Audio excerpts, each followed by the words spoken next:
Sa number 8, 5 sa 45 ka mga missing nga salakyan sa Bacolod ang ginaligar ginkawat.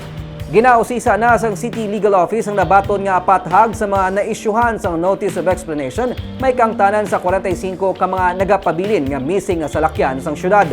Suno kay City Administrator Attorney Pacifico Magari III, ginaligar sa mga 5 ka mga naisyuhan sang Notice to Explain nga ginkawat ang mga salakyan. Nagginyo man sila sang dugang nga panahon para malocate ang mga salakyan nga gintugyan sa ila sang syudad.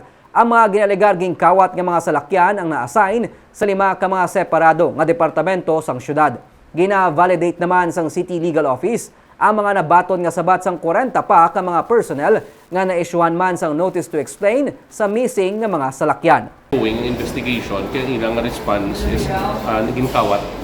So either it was stolen or they're asking for time ipangitaon pa kay pag saylo sa ila assignment why na nila na track ng vehicle. So there are about 5 individuals. Diin kuno ginkawat. Hindi man sila kahambal basta nga pagbalik nila do hindi na makitaan amo ng mga common mga ano sang 5 individuals. Diin